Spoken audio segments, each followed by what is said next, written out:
coba jelaskan prinsip-prinsip deep learning atau pembelajaran mendalam versi Kemdikbud, teman-teman semuanya. Ada 3. Pertama adalah berkesadaran. Ya, ini yang saya sampaikan tadi. Ketika seorang anak belajar nggak tahu tujuannya untuk apa, nggak tahu way-nya untuk apa, berarti teman-teman belum berkesadaran. Makanya seorang guru ketika awal ingin menyampaikan tujuan pembelajaran harus menyampaikan juga ini nanti kamu akan belajar ini gunanya untuk apa, pentingnya untuk apa, teman-teman. Berkesadaran, mereka sadar berarti belajar ini. Jadi nggak sekedar hanya manut gurunya, wes pokoknya melu aku, wes pokoknya iki sing ono ning kurikulum, kamu harus ikut, nggak kayak gitu teman-teman semuanya. Ya, anak-anak harus mindful, berkesadaran. Ini saya coba bacakan ya.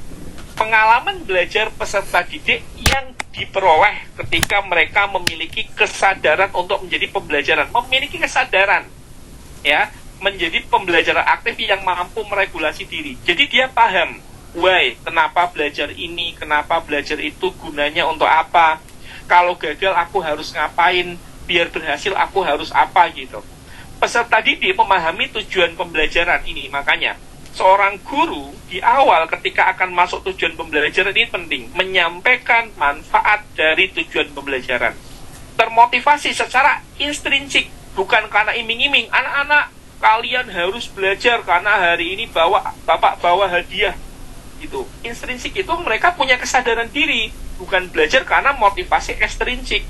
Tiba-tiba dibawakan hadiah mau belajar, tiba-tiba kamu kalau nggak belajar ya semuanya keluar, atau kamu akan ini gitu. Jadi belajar karena kesadaran teman-teman semuanya, serta aktif mengembangkan strategi belajar untuk mencapai tujuan. Ketika dia, oh kok aku nilainya jelek ya, kok aku nggak bagus ya, dia aktif mencari cara, apa yang harus aku lakukan ya. Makanya seorang guru agar anaknya berkesadaran ya sering-sering ngasih umpan balik, sering-sering ngajak refleksi, teman-teman. Ini penting banget.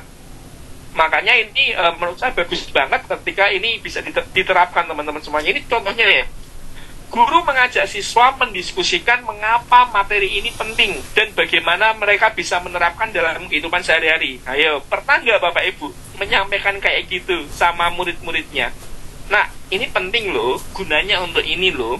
Nanti kamu kalau belajar ini di kehidupanmu nanti, kamu akan gunanya untuk ini loh. Atau jangan-jangan nggak nyampein. Ini makanya penting banget teman-teman. Yang kedua, guru meminta siswa menuliskan refleksi singkat di jurnal belajar tentang perasaan mereka saat memecahkan masalah. Jadi saat setelah mengerjakan tugas, saat di akhir pembelajaran, teman-teman ngajak refleksi. Gimana perasaan kamu, apa yang kamu rasakan, kenapa sih kamu bisa berhasil, strateginya kayak apa sih, coba dong sharing ke saya dong gitu. Ngajak anak-anak melakukan perbaikan sehingga dia memiliki kesadaran teman-teman semuanya. Nah bayangkan ketika kesadaran ini dibiasakan dari kelas 1 SD, kelas 2 SD, ketika dia nggak belajar di sekolah pun, kesadaran ini bisa jadi kebiasaan. Kalau dia melakukan kesalahan, alih-alih menyalahkan orang lain, dia akan refleksi diri. Kenapa ya saya bisa kayak gini ya? Apa yang bisa saya lakukan ya? Ini teman-teman semuanya. Pentingnya berkesadaran. Jadi misalnya di luar, wah ngapain saya harus membantu di kampung, wong nggak ada hadiahnya. Bayangkan ketika kesadaran ini sudah mendarah daging, sudah dibiasakan, oh kayaknya saya harus bantu kampung deh, karena di kampung butuh dibantu kerja bakti ini gitu. Itu teman-teman semuanya, bukan karena diiming-imingi ada A, ada B, ada B, tapi karena berkesadaran teman-teman, empati seperti itu. Ini penting. Makanya ini perlu dibiasakan terus-menerus berkesadaran ini. Next, bermakna. Ini poin penting berikutnya teman-teman semuanya. Pembelajarannya perlu bermakna. Itu apa sih bermakna itu? Nah, saya coba bacakannya. Ini pengertian yang saya ambil dari buku naskah akademiknya Pembelajaran Mendalamnya Kemdikbud ya. Peserta didik dapat menerapkan pengetahuannya ke dalam situasi nyata. Proses belajar peserta didik tidak hanya sebatas memahami informasi, menguasai konten, namun berorientasi pada kemampuan mengaplikasikan pengetahuan teman-teman semuanya. Contohnya nih, guru ngajak murid melakukan observasi di lingkungan sekitar, ngajak observasi, melihat apa yang ada, kayak tempat saya tadi ya, ketika ngajak, walaupun pembelajaran saya gurindam ngapain sih, emang bisa kayak gitu? Ternyata bisa teman-teman semuanya, diobservasi, dikaitin dengan apa yang di sekitar. Guru mengajak siswa diskusi singkat tentang berbagai sumber energi yang mereka gunakan sehari-hari. Guru juga mendorong siswa untuk memikirkan solusi nyata gitu. pelajaran matematika bisa nggak? Bisa banget. Contohnya kayak kemarin nih teman saya, saat belajar statistik, namanya Bu Nadia Casin. Murid-muridnya itu punya masalah tidur, teman-teman semuanya. Masalah tidur. Jadi ketika di sekolah kayak nggak tidur, ngantukan gitu. Wah, ini masalah nih, saya harus bikin sesuatu nih. Akhirnya di pelajaran statistik tugasnya adalah, nah, 5 hari ke depan kamu perlu ngitung kondisi tidurmu kayak apa, ya. Kalau kamu punya smartwatch dipakai nanti bisa dihitung deep learning, deep sleep-nya berapa lama, tech sleep-nya berapa lama, ini REM-nya berapa lama dihitung, habis itu dianalisis. Nah kemudian setelah analisis mereka nyimpulin sendiri, oh iya ya Pak, ternyata tidur saya nggak berkualitas, ya, dikaitin sama gaya hidup sehat. Bisa teman-teman semuanya pelajaran matematika di tempatnya Bu Nadia Casin. Nanti teman-teman bisa lihat deh Instagramnya Bu Nadia. Dia punya buku judulnya Matematika Seasik Bermain. Bukunya keren banget teman-teman semuanya, bermakna. Jadi menurut saya mapel apapun bisa diaplikasikan atau dipikirkan gimana sih maknanya gitu, sambil dicari tahu teman-teman semuanya. Berikutnya ini menggembirakan. Ini selama ini yang dimaksud menggembirakan yang nggak sekedar hanya joget-joget seru-seru teman-teman, nggak sekedar kayak kayak tadi guru Ari gitu ya, seru-seru tapi hanya fokus menghafal ya. Saya coba ingin membedah ini teman-teman semuanya. Menggembirakan itu apa sih? Pembelajaran yang menggembirakan merupakan suasana belajar yang positif, menantang, menyenangkan, dan memotivasi. Jadi nggak sekedar menyenangkan saja teman-teman, menantang juga, memotivasi juga. Rasa senang dalam belajar membantu peserta didik terhubung secara emosional, sehingga lebih mudah memahami, mengingat, dan menerapkan pengetahuan. Gitu. Jadi nggak sekedar ya seru-serunya boleh gitu ya, tapi jangan sekedar berhenti sama surface learning ya. Sebagai pemantik awal nggak apa-apa, sebagai pendekatan nggak apa-apa gitu. Bisa juga di awal misalnya teman-teman nyampein, anak-anak gimana perasaannya hari ini, ada cerita menarik nggak, bisa dengan cara kayak gitu sehingga anak-anak bisa menyampaikan, sosial emosionalnya terakomodir di situ teman-teman semuanya. Nah, contohnya di bawah ini ya, guru memulai kelas dengan menanyakan kondisi murid, kesiapan belajar murid kayak apa. Guru membagi kelas menjadi kelompok kecil dan memberikan tantangan yang sesuai. Guru dan siswa lain memberikan apresiasi dan umpan balik terhadap kreativitas. Bisa seperti itu teman-teman semuanya. Ini yang yang bisa dilakukan di konteks menggembirakan. Jadi yang namanya menggembirakan di sini nggak sekedar pembelajarannya seru saja, tapi memberikan tantangan yang sesuai. Kalau teman-teman pernah tahu diferensiasi, ya diferensiasi sebenarnya menggembirakan ini. Tantangannya sesuai. Bagi yang pengetahuannya luas, tantangannya kayak gini. Bagi yang ini, nah kamu bisa bikin video, kamu bisa bikin ini, kamu bisa bikin ini gitu teman-teman semuanya. Menggembirakan gitu ya. Jadi nggak sekedar hanya senang-senang saja, tapi tanpa makna. Jadi 3 hal itu yang perlu dicapai. Karena ini prinsip ya, 3 hal ini tadi yang perlu dicapai. Kesadarannya perlu dicapai, bermaknanya perlu dicapai, menggembirakannya juga perlu dicapai teman-teman semuanya. Beberapa hal itu yang perlu dicapai. Nah berikutnya, setelah prinsip ada 8 dimensi. 8 dimensi itu apa? Jadi selain tujuan pembelajaran, tujuan yang perlu teman-teman capai adalah ini. Di akhir pembelajaran teman-teman, harapannya anak-anak memiliki ini semuanya. Tapi nanti sambil kita lihat ya, ini belum ada pedoman dari Kemdikdasmennya secara langsung. Biasanya mungkin satu dimensi, belum tahu. Kalau di project profil dulu kan pilihnya 3 dimensi ya teman-teman semuanya ya. Jadi bisa seperti itu. Mungkin saya pas ngajarin Gurinda, dimensi apa nih yang akan menyasar? Dimensi kolaborasi, berarti nanti perlu ada kegiatan kolaborasinya, ngajak anak kerja kelompok, ngajak anak diskusi di kelompok, ya kolaborasi. Misalnya kreativitas, ngajak anak bikin karya yang beda-beda, boleh bikin vlog, bikin komik, bikin apa, kreativitas. Penalaran kritis, berarti nanti ada aktivitas, ada studi kasus, ada analisis gitu. Jadi ada dimensi yang dipilih, kemudian dimensi itu dimasukkan dalam proses pembelajaran gimana caranya aktivitas pembelajaran memenuhi hal ini, memenuhi agar anak bisa punya keimanan, anak-anak lebih sosialnya lebih bagus, memahami isu-isu sosial, anak-anak lebih berpikir kritis, anak-anak punya kreativitas, anak-anak bisa kolaborasi itu. Jadi selain tujuan pembelajaran, nanti teman-teman perlu memilih dimensi mana yang mau jadi sasaran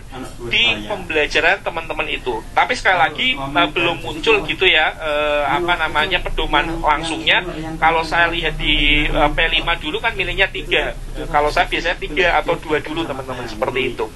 Gitu. Jadi 8 dimensi ini adalah dimensi yang diharapkan muncul pada diri anak-anak nanti setelah mengikuti pembelajarannya teman-teman semuanya. Itu 8 dimensi.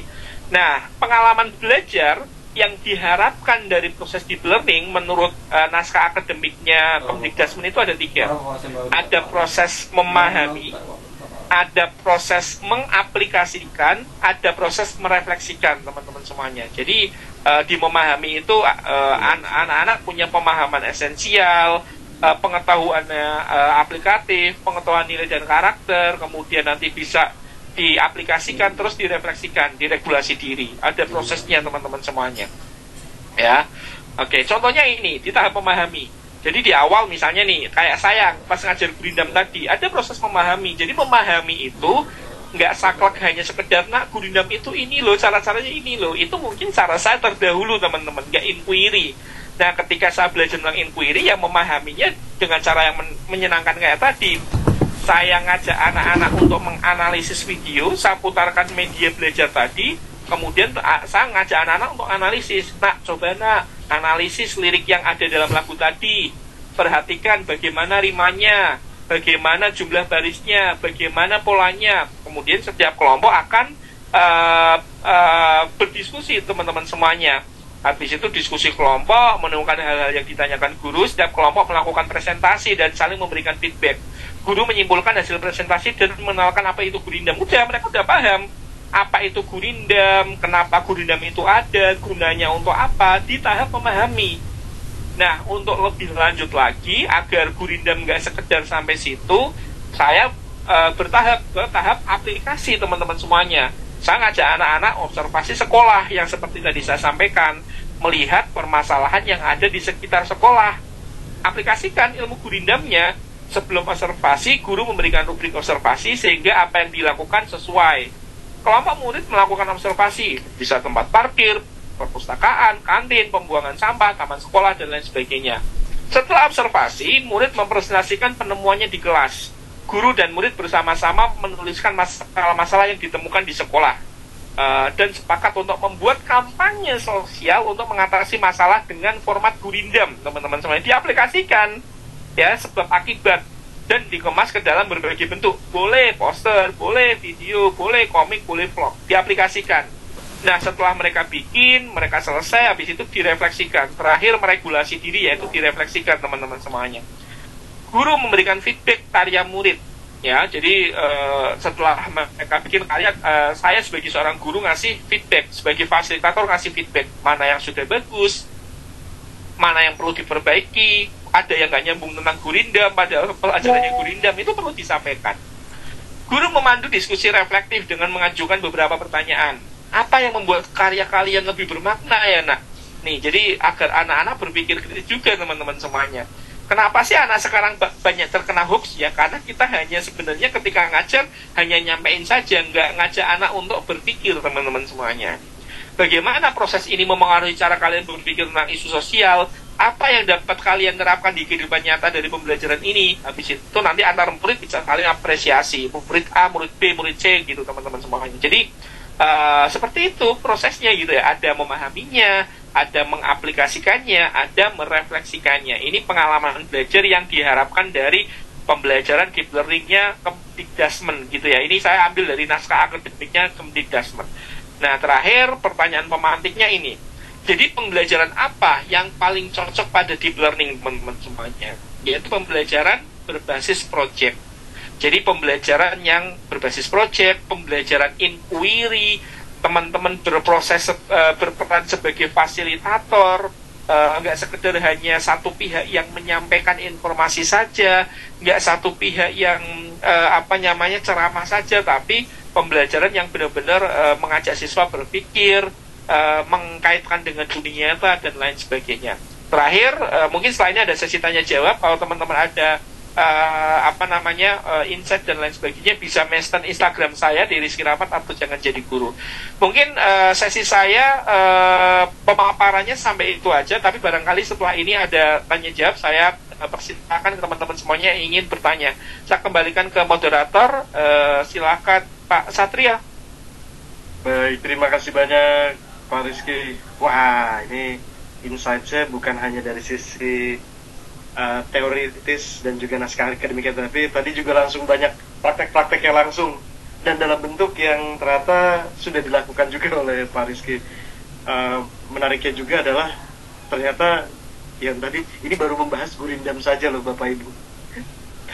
Dari sisi gurindam saja sudah banyak banget yang bisa dieksplorasi dan banyak manfaat, tidak hanya 1-2 aspek saja, ternyata multi aspek juga ternyata.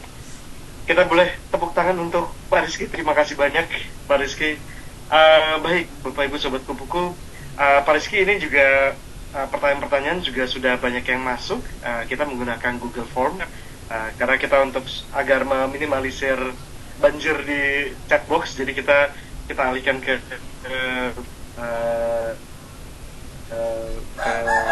Google Form. Namun kalau tidak keberatan nanti Pak Rizky, nanti kita juga akan ada sesi bertanya langsung apabila Bapak dan Ibu yang ingin bertanya secara verbal, boleh Pak Rizky? Siap. Baik, terima kasih Pak Rizky. Bapak Ibu yang ingin juga bertanya secara verbal nanti boleh raise hand, nanti kita akan bantu untuk unmute. Baik Pak Rizky, kita langsung saja masuk ke pertanyaan-pertanyaan yang sudah masuk. Sebenarnya ini saya juga sambil mengkurasi juga pertanyaan-pertanyaannya, karena banyak pertanyaan-pertanyaan yang sebenarnya sudah terjawab juga ternyata di pada saat Pak Rizky presentasi.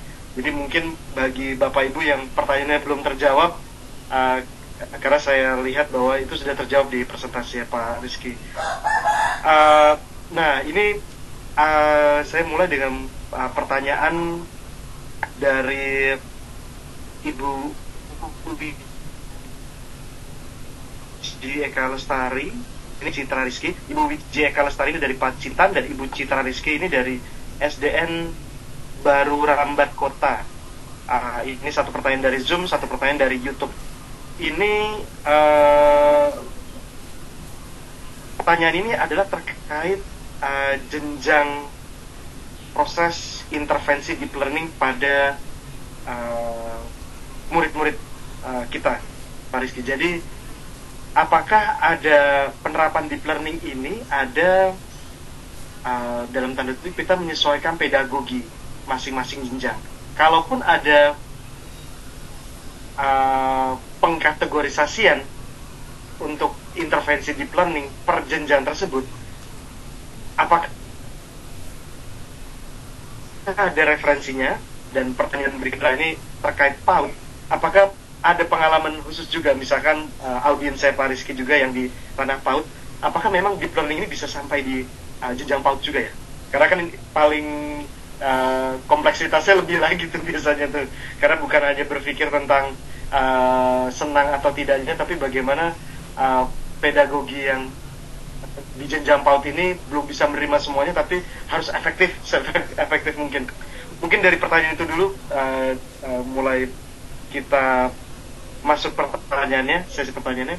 Ya, Pak. Siap, terima kasih Pak Satrio. Ini juga banyak pertanyaan serupa gitu ya. Kalau dilihat dari deep learning, kayaknya susah deh diterapkan di PAUD gitu. Ada beberapa yang kalau teman-teman semuanya ya. Tapi bisa teman-teman. Jadi kalau kita fokus kepada apakah anak-anak PAUD bisa menjawab, apakah anak PAUD bisa dipantik dengan ini, bisa kayak gitu, bisa teman-teman semuanya. Dan kalau kita lihat dari psikologi perkembangan ya, kita juga bisa menyesuaikan gitu ya, ketika ngajar anak PAUD, pemantik kita bisa disesuaikan, mungkin dengan gambar, mungkin dengan video, mungkin dengan dongeng yang menstimulasi ya motorik mereka juga, imajinasi mereka juga gitu. Seperti itu. Banyak kok kalau di buku deep learningnya memang kita perlu fokus sama pedagogi sih teman-teman semuanya. Jadi pedagogi umur-umurnya murid gitu ya. Kita bisa sesuaikan. Jangan sampai kita memberikan tantangan yang nggak sesuai dengan umurnya mereka. Nah kemarin saya juga udah bikin semacam contoh-contoh pembelajaran tingkat PAUD ya. Ini beberapa contohnya teman-teman semuanya. Misalnya yang pertama proyek kebun mini gitu teman-teman semuanya. Menyasar dimensi lurusannya adalah penalaran kritis, kemudian kreativitas. Nah ini pembelajaran di proses memahami misalnya. Siswa diajak berdiskusi tentang warna di alam dan bagaimana warna dapat mencerminkan keindahan serta fungsi dalam ekosistem. Misalnya, nah kenapa sih daun warnanya hijau? Nah kenapa sih ini jawaban anak-anak PAUD mungkin menarik-menarik gitu ya. Saya juga anaknya lagi PAUD ya teman-teman semuanya. Ketika ditanya hal-hal kayak gitu jawabannya menarik-menarik. Tapi memang itulah yang memang perlu kita patik. Imajinasi mereka, kepolosan mereka dan lain sebagainya. Ini di tahap memahami. Di aplikasi misalnya, siswa menjelajah taman sekolah atau halaman rumah untuk mengamati dan mengelompokkan warna berdasarkan objek yang mereka temukan. Silakan nak, yang kalian observasi yang warnanya hijau, kalian kumpulkan jadi satu. Kamu yang warnanya merah kumpulkan jadi satu, yang warnanya hitam kamu kumpulkan jadi satu. Jadi mereka sambil belajar muter-muter teman-teman semuanya, sambil mengaplikasikan apa yang mereka sudah pelajari. Mereka membuat kolase atau gambar dari hasil temuan dan menuliskan cerita tentang warna tersebut. Siswa mempresentasikan hasil karya mereka dan berbagi pengalaman gitu. Presentasi sederhana aja. Seperti itu teman-teman semuanya. Ini contoh yang lainnya juga ada.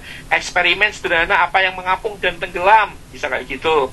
Penalaran kritis dan mandiri untuk mengajari diksi mengapung, diksi menggelam, apa yang mengapung, apa yang tenggelam, itu bisa dikaitin dengan, karena kan kemarin juga ada kasus ya, anak PAUD di Pekalongan ini 4 atau 5 anak PAUD di samping sungai gitu tenggelam dan meninggal. Nah itu yang bisa disampaikan juga teman-teman tentang bahaya itu gitu ya. Siswa dikenalkan pada konsep mengapung dan tenggelam melalui contoh benda-benda sehari-hari.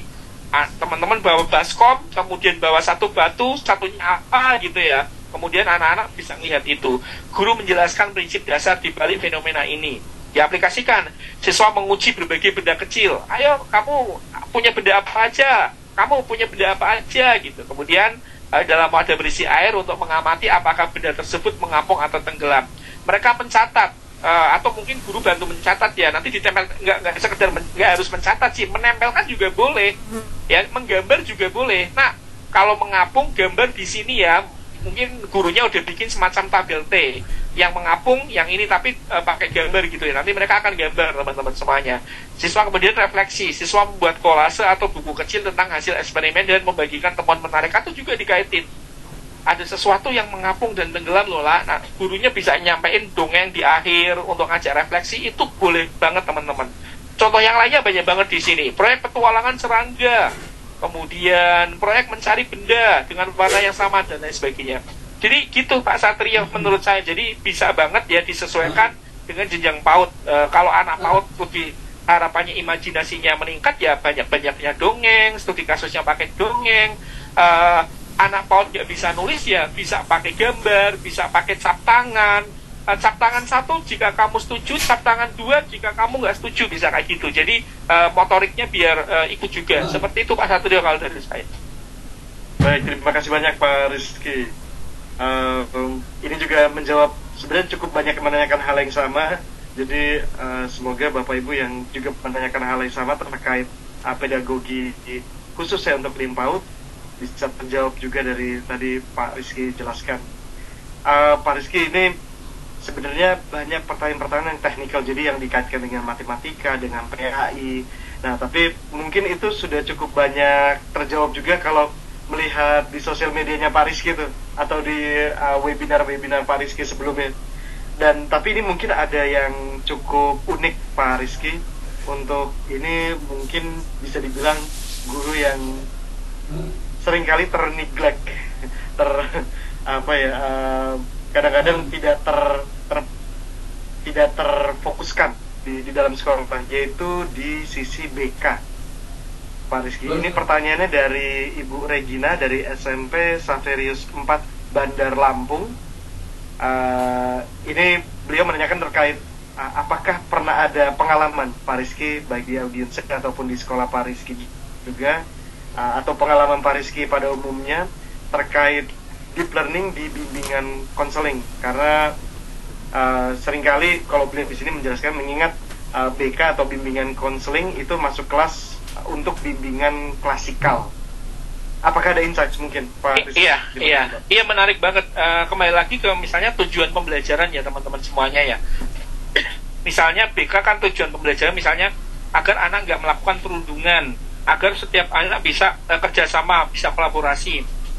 Teman saya atau ada teman-teman kalau pernah nonton film judulnya Freedom Writer, itu ini menarik teman-teman semuanya. Di awal mungkin di tahap memahami ketika teman-teman akan perundungan itu bisa dengan cara kayak gitu, misalnya tayangin video gitu ya tentang bullying, ngajak anak-anak diskusi tentang video itu bisa banget. Kemudian kenapa sih nak bullying, nanti teman-teman bisa pakai pertanyaan pragmatik, kenapa bullying itu bahaya, apa dampaknya. Kemudian anak-anak di tahap mengaplikasikan diminta untuk bikin kampanye bullying, itu bisa banget teman-teman semuanya. Kalau di konteks Freedom Writer pada waktu itu gurunya bawa selotip warna merah, kemudian bikin garis di depan kelas, kemudian gurunya bikin kayak gini, yang suka Snoop Dogg maju ke depan, anak-anak pada maju. Yang selama ini di kelas itu ada bullying, itu bisa saling, oh ternyata kamu juga suka Snoop Dogg juga ya, yuk sambil cerita yuk dengan temennya, bisa kayak gitu. Jadi di BK pun bisa pembelajaran mendalam, sehingga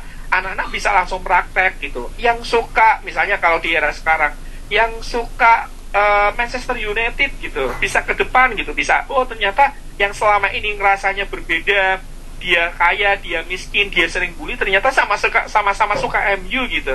Nanti bisa dikaitin teman-teman semuanya, itu sebagai pemantik saja. Bisa banget menurut saya menggunakan pengalaman belajar tadi, memahaminya ditayangkan video, memahaminya langsung praktek, memahaminya dengan studi kasus ya, kemudian diaplikasikannya, anak-anak bikin kampanye, anak-anak bikin, nah kalau kamu jadi seorang pembuat acara, ketika ada masalah kayak gini, kamu mau bikin acara apa nih? Kalau misalnya kamu diminta bikin talk show atau bikin apa gitu, itu jadi mereka bikin kayak gitu, bisa banget Bu, seperti itu.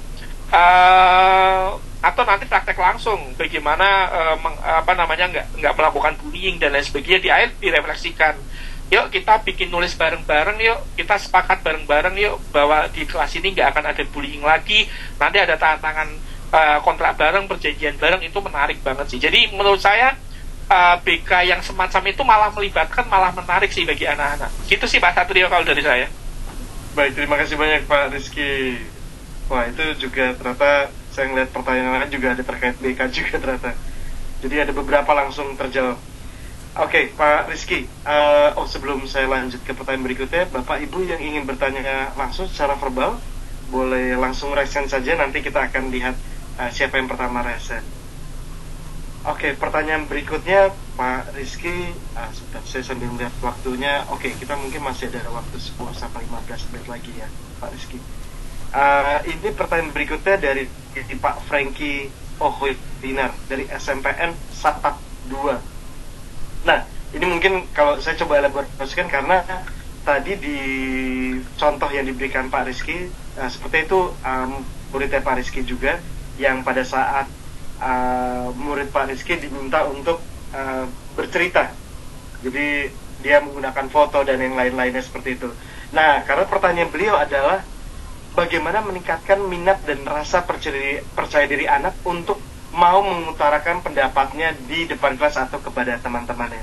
Jadi kalau saya menganggap pertanyaan ini juga related dengan tadi yang contohnya Pak Rizky, kok bisa anak tersebut tuh tadi anak didiknya Pak Rizky atau audiensnya Pak Rizky atau pengalamannya Pak Rizky itu anak-anak tuh berani. Karena kan takutnya deep learning ini nggak akan meletek ya kalau anaknya belum berani. Mungkin ada tips dan insight mungkin Pak Rizky.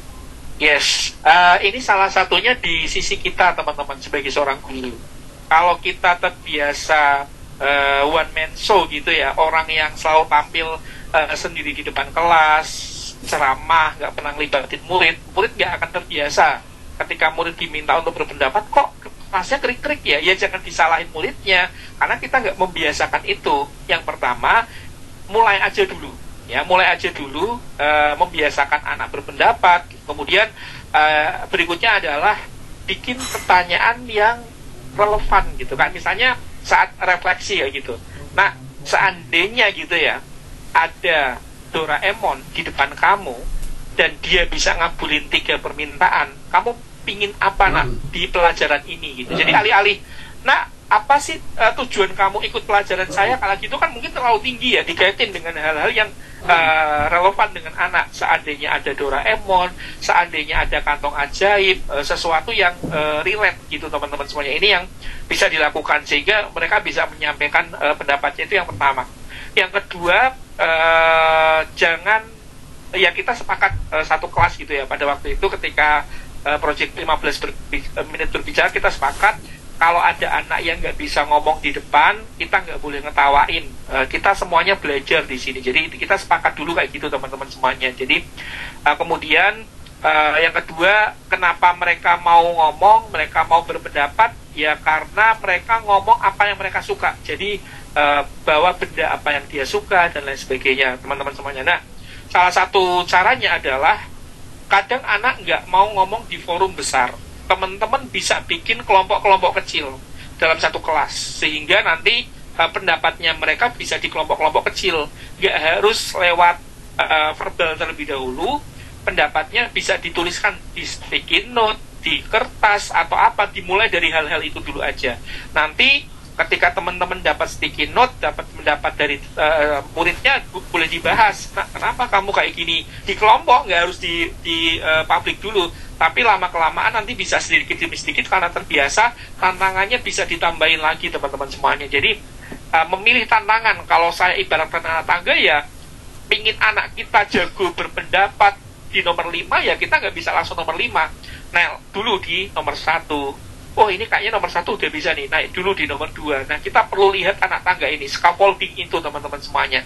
Jadi kita nggak perlu bisa memaksakan seperti itu. Jadi dimulai dulu, dibiasakan dari hal yang paling mudah, jangan langsung verbal dulu, dimulai dari tulisan, dimulai dari kelompok kecil dulu ya, sehingga mereka sudah terbiasa, nanti lama-lama kasih tantangan lebih teman-teman semuanya.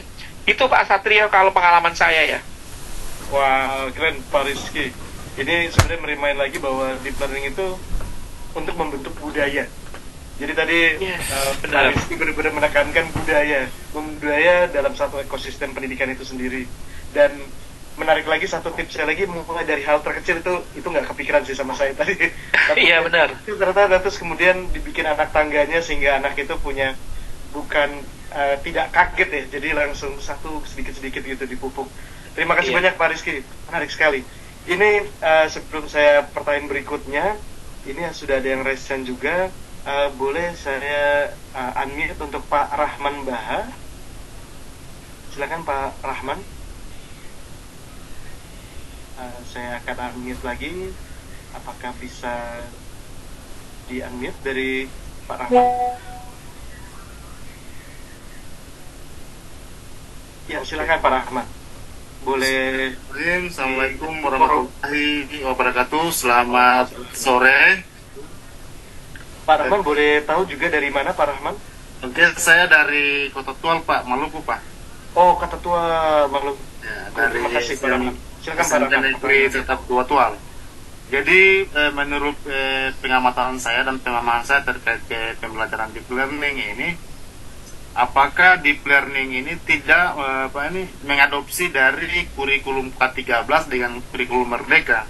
Karena apa yang ada di dalam komponen deep learning ini hampir mirip-mirip dengan kurikulum K13 maupun dengan kurikulum Merdeka. Karena itu ada contextual learning dan sebagainya. Terima kasih. Baik, terima kasih banyak Pak Rahman. Ini juga sebenarnya ada pertanyaan mirip-mirip juga dengan ada yang pertanyaan yang tertulis juga Pak Rizky. Boleh langsung dijawab Pak Rizky, ada insight Pak. Deep learning itu nggak bergantung kurikulum. Deep learning itu pendekatan teman-teman semuanya. Jadi ini yang pertama ya, ini yang paling esensi.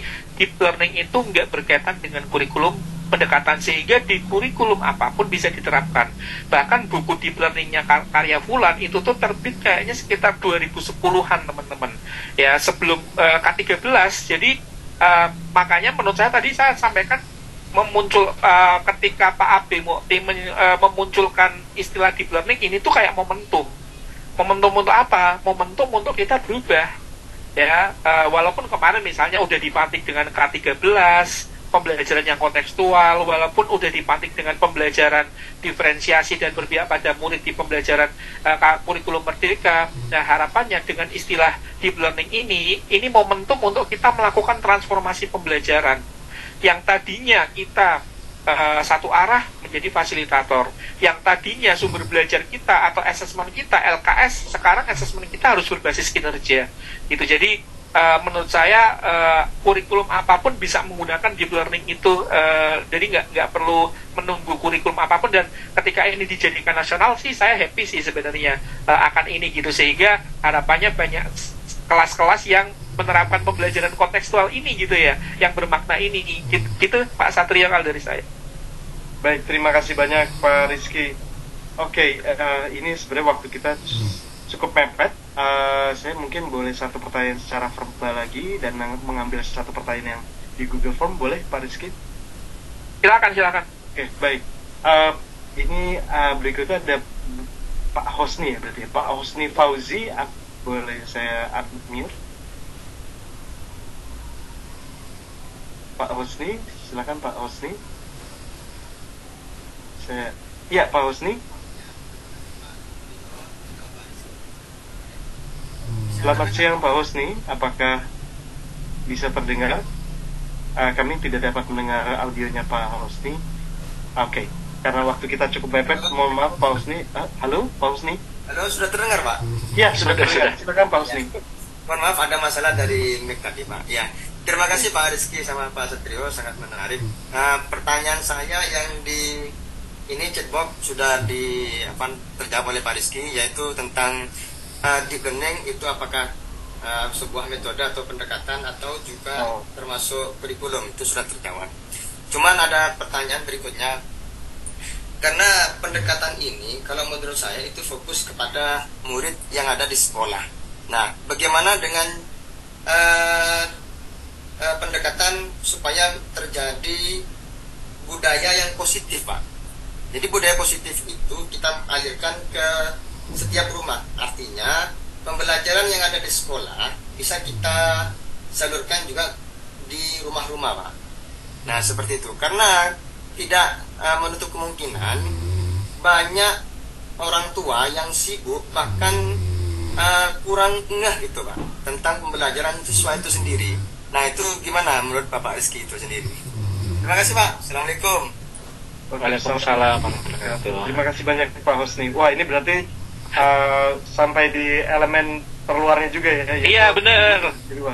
Nah ini kalau teman-teman lihat elemen terluarnya ini tuh ada teman-teman. Jadi ini ada namanya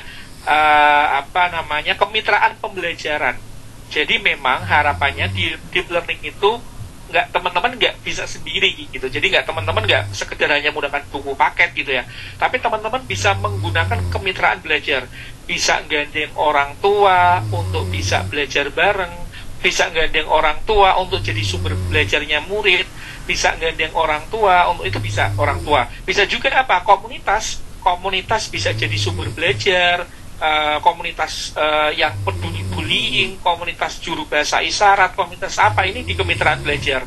Jadi di sini ada banyak. Kayak tadi pertanyaan pertama ini praktek pedagogi biar fokus ke usia anak-anak. Kemudian lingkungan pembelajarannya, lalu pemanfaat digital. Nah, yang di pertanyaan Pak Husni itu muncul di sini kemitraan pembelajaran.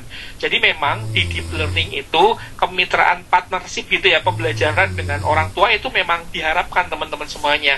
Orang tua dilibatkan, orang tua diajak, itu sangat diharapkan sehingga terintegrasi antara pembelajaran di sekolah dan di rumah seperti itu. Nanti mungkin minggu depan saya akan bedah yang lingkaran luar ini ya teman-teman semuanya.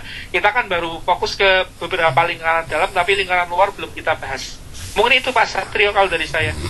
Baik, terima kasih banyak Pak Rizky. Ini sebagai pertanyaan terakhir dan mohon maaf sekali Bapak Ibu karena waktu kita cukup mepet dan banyak juga pertanyaan-pertanyaan yang mepet-mepet terkait RPP. Jadi saya tidak bisa tanyakan saat ini. Jadi Bapak Ibu yang ada hubungannya sampai ke CP juga dan sampai ke RPP, itu nanti akan dibahas oleh Pak Rizky nanti ya di Sabtu depan. Jadi datang lagi Bapak Ibu ya, nanti di Sabtu depan di waktu yang sama. Oke, Pak Rizky, ini pertanyaan mungkin ya, saya juga ikut beberapa kali sesinya Pak Rizky juga, sempat ada yang menanyakan juga perihal yang mirip-mirip, tapi tidak sama, tapi mirip-mirip. Ini hubungannya antara, ini pertanyaan dari Pak Agustinus dari Pahwa, Banten, Tangerang, Banten. Ini beliau mention bahwa pada dasarnya pembelajaran deep learning atau pendekatan deep learning ini sudah dilakukan oleh guru melalui pembelajaran berbasis project atau project based learning. Nah, mungkin ada insight dari Pak Rizky, apakah memang project based learning ini memang sebuah metode, bukan metode ya, tapi memang kalau kita aplikasikan maka deep learning itu akan serta-merta terimplementasikan juga? Atau memang ada persyaratannya atau ada requisite-nya untuk supaya project based learning ini menjadi sesuatu yang kita bisa bilang mencapai deep learning tersebut? Ada insight mungkin Pak? Iya.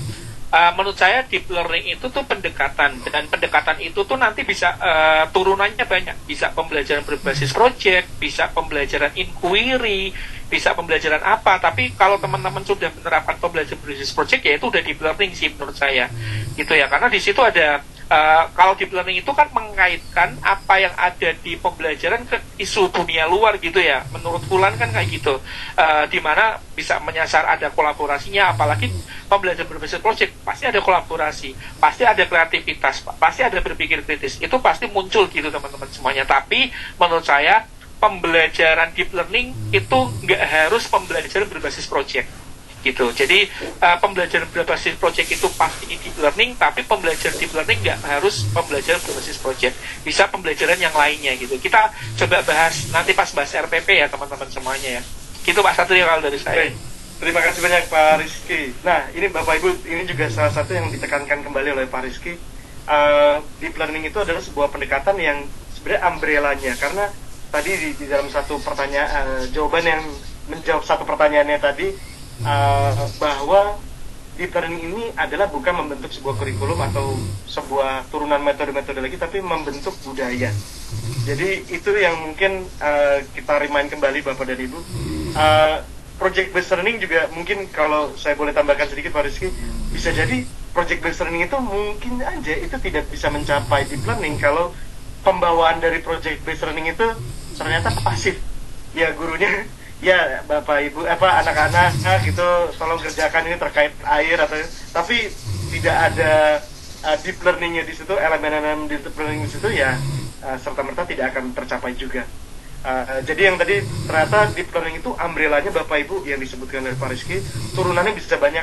Ada inquiry tadi disebutkan Pak Rizky, ada project based learning, dan sebenarnya contoh-contohnya banyak banget dan menarik banget pengalaman Pak Rizky.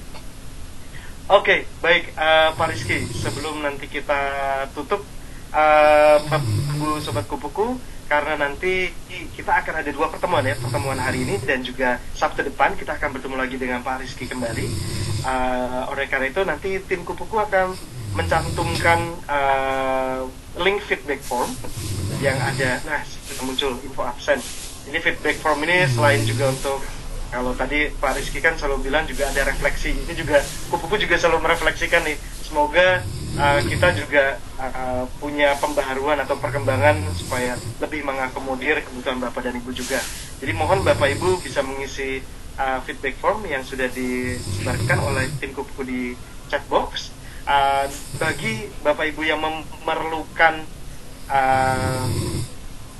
sertifikat, nanti sertifikatnya ada JP-nya juga. Itu adalah Bapak Ibu yang mengikuti 2 kali ya Bapak Ibu, plus nanti juga mengerjakan, ada tugas, tapi tugasnya nanti setelah sesi 2 di minggu depan. Baik Bapak dan Ibu, sebelum nanti kita mengakhiri sesi kita di siang hari ini, kita boleh foto bersama dulu, dan kemudian nanti ditutup. Mungkin ada key takeaways dari Pak Rizky, mungkin sebagai penekanan terakhir dari Pak Rizky ya. Tapi sebelum itu kita foto bersama dulu. Bapak Ibu yang ingin berfoto bersama dengan Pak Rizky, saya akan coba bikin galeri dulu untuk bisa melihat semuanya. Oke. Monggo. Oh, ternyata banyak juga yang ingin berfoto bersama Pak Rizky. Banyak sekali yang buka. Oke, Bapak Ibu, saya akan menghitung 1, 2, 3. Saya akan memfoto bagi Bapak dan Ibu yang membuka video ya. Yang tidak membuka video, mohon maaf, saya tidak bisa memfotokan supaya bisa terlihat lebih jelas di sini. Oke, 1, 2, 3. Sekali lagi 1, 2, 3. Oke, sebentar. Saya save dulu sebelum nanti hilang. Sekali lagi 1, 2, 3.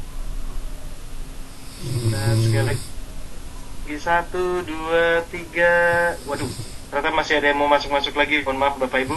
1, 2, 3. Oke, sebentar. Sekali lagi page yang terakhir. Oke, saya save dulu. Ini page yang terakhir. 1, 2, 3. Waduh, 1, 2, 3. Wah, ini kayak harus buru-buru fotonya sebelum nanti berubah layarnya. Oke, baik Bapak dan Ibu, terima kasih banyak atas kebersamaannya. Kita akan tutup dari penekanan takeaways dari Pak Rizky. Silakan Pak Rizky. Ya, terima kasih Pak Satrio. Terima kasih teman-teman semuanya yang udah hadir pada sore hari ini. Yang pertama, jangan melihat deep learning itu sesuatu yang susah gitu ya. Ketika teman-teman fokus membantu murid, ketika teman-teman berpihak pada murid, sebenarnya teman-teman udah baik gitu ya. Tapi memang ketika deep learning dilaksanakan ini akan lebih baik. Jadi pesan saya adalah mulai aja dulu, refleksikan kemudian, cari cara kemudian, dan terus belajar. Itu aja Pak Satrio dari saya. Terima kasih Bapak Ibu semuanya. Baik, terima kasih banyak Pak Rizky atas penguatannya juga. Bapak Ibu Sobat Kupu-Kupu, jangan lupa bahwa minggu depan di waktu yang sama kita akan masuk ke sesi 2. Kita akan membahas topik merancang RPP, assessment, dan rubrik pembelajaran berbasis pendekatan deep learning. Di waktu yang sama, tanggal 1 Februari pukul 13 sampai 15 waktu Indonesia bagian Barat. Terima kasih banyak Pak Rizky sekali lagi atas insights kebersamaannya bersama Bapak Ibu Sobat Kupu-Kupu di siang hari ini. Semoga manfaat ini tidak hanya di Bapak dan Ibu saja ya, tapi juga dilipat gandakan, kasih tahu ke rekan-rekan guru lainnya lagi bahwa di sosial media Pak Rizky, karena banyak sekali konten-konten yang sangat baik sekali untuk bisa bahan lebih lanjut. Sekali lagi terima kasih banyak Bapak dan Ibu. Saya akan tutup. Wassalamualaikum warahmatullahi wabarakatuh. Waalaikumsalam warahmatullahi wabarakatuh.